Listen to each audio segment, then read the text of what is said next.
আমরা চেষ্টা করব সুন্দর নির্বাচনের দিকে যেতে। সো মামুনুল হক সাহেবকে তাদের রাজনীতি করতে দেন, আমরা আমাদের রাজনীতি করব। আমাদের রাজনীতি হলো এলাকার উন্নয়নের রাজনীতি, দেশ জাতির উন্নয়নের রাজনীতি। জনাব তারেক রহমান পুরো 20 কোটি বাংলাদেশি জনতার জন্য যেমন কাজ করছেন, 300 আসনে 300 জনকে উনি দায়িত্ব দিয়েছেন ওই আসনের লক্ষ লক্ষ জনগণের জন্য কাজ করবার। আমাকে দায়িত্ব দিয়েছেন এই ঢাকা 13, মোহাম্মদপুর, শেরেবাংলা নগর, আদাবরের জনগণের জন্য কাজ করবার। আমরা সেই কাজগুলো করছি। এই এলাকার সন্ত্রাস দমন করবার জন্য কাজ করছি। এই এলাকার জনগণের যত ভোগান্তি আছে, বেকারত্ব বলেন, রাস্তার দুরবস্থা বলেন, গ্যাস সংকট বলেন, সব কিছু নিরসনের জন্য কাজ করছি।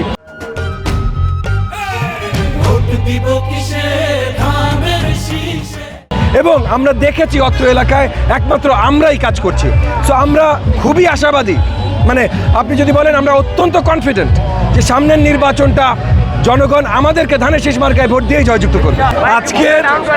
আজকের আমাদের এই সমাবেশ, এই র্যালি আমরা এলাকাবাসীকে জানান দিচ্ছি, তাদের জন্য কি কাজ করছি সেগুলো তাদেরকে জানাচ্ছি।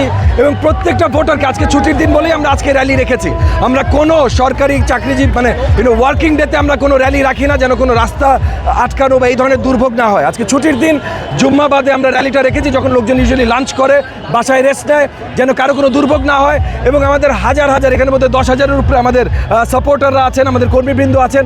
আমরা এলাকায় একটা সুন্দর র্যালি করছি সবাইকে জানানোর যে আগামীর বাংলাদেশ কত সুন্দর করে আমরা গড়ব, এবং আগামীর বাংলাদেশ আমরাই গড়ব। অন্য যে কোনো কেউ, এগেন আপনাকে বলছি, জামাত বলেন, মামুনুল হক সাহেব বলেন, সবার তাদের নিজেদের রাজনীতি আছে, তাদের রাজনীতি সংঘর্ষের হতে পারে, তাদের রাজনীতির অনেক কিছু হতে পারে।